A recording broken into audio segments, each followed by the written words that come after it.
like, how do you advise someone to make that decision of when to share, where to share, and does it ever get easier? For me, it's gotten a lot easier. Okay. Absolutely. And I think that part of it is the more that you share it and the more that you see the impact, the positive impact that it has, it does get easier. It sometimes is as simple as that. And like, there's been, I know for me personally, on the internal side, on the inner work side, like there's been more layers that have come up that makes it feel complete and resolved, so that it's not triggering anymore. Yeah.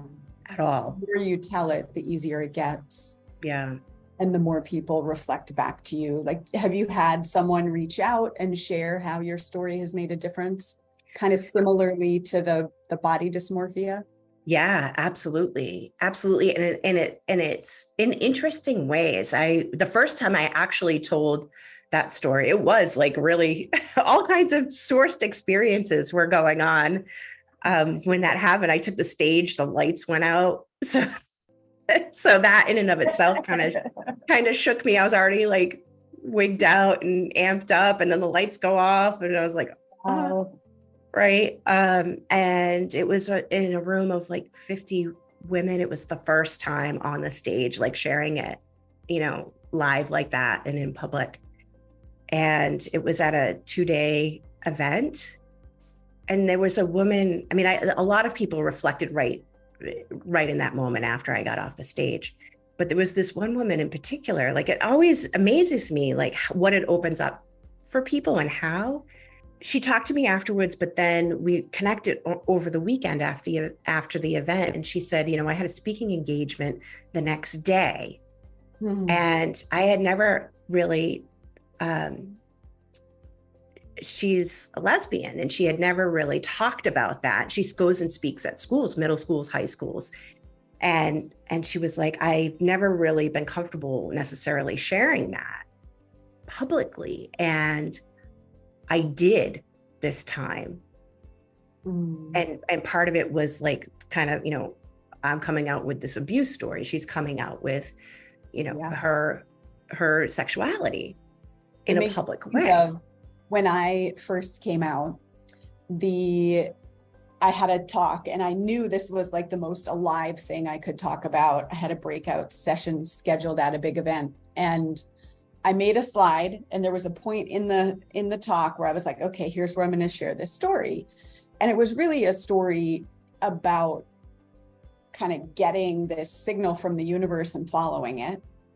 But for me, it happened to be about my sexuality. And so I put this slide, nobody would have known what it meant. It was a cue for me, like, I'm either going to say this here or not. And I knew it was there. It was like, probably a third of the way in. And so I'm just like giving the talk, but the whole time I'm thinking about this slide is going to come up and I'm going to have to make this decision. And what am I going to do? Am I going to say it? Am I not? But I gave myself the out. And then I did end up sharing, and it was really helpful for people. And I didn't know, same thing. It's like, well, how is this actually connected? Yeah. And what percent of people are going to have a similar story? Very few. But it helped people to start to think about their own places where they weren't honoring what was true for them. Yeah, exactly.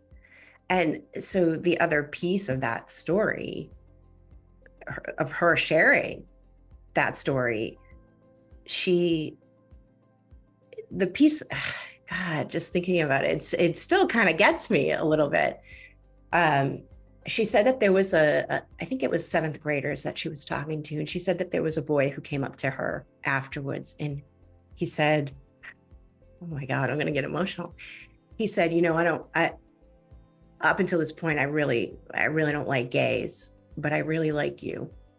And it was like that, that moment where, that it's influencing, it's changing hearts and minds, right? It's creating a safer place for people to be themselves. Yeah. Yeah.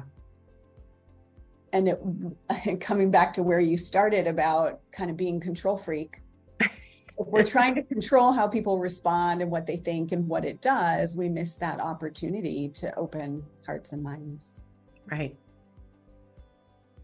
Because we have no idea really how it's going to land. Yeah. Yeah. And to go back to the New Earth leaders, like, I think that's really kind of the mission, is to open hearts and minds. Yeah. And to tie it back to really being sourced or held and supported, like, if you got the message, tell your story, right? Can you just trust that that's the message? Right. Exactly. Beautiful. So Gayle, I know you have a gift for people. Do you want to tell them a little bit about Talk to Your Heart? Yeah. So I have a Talk to Your Heart meditation and assessment. And so this is really, it helps you connect to your heart energy. So I know that was really something that was a challenge for me in the beginning of, I was so armored up and just so like, I don't want to be vulnerable, and kind of locked down. But once I started to open up that heart, it's like a whole new world opened up for me. So I know a lot of people, they close their heart because they've been wounded or hurt or rejected or what have you.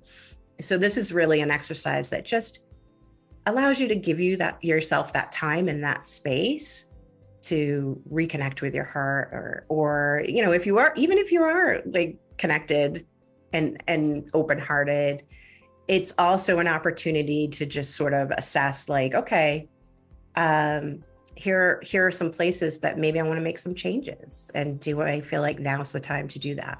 Beautiful. So the link for that will be below. It is at gaylnowak.com/talk-to-your-heart. Click the link below.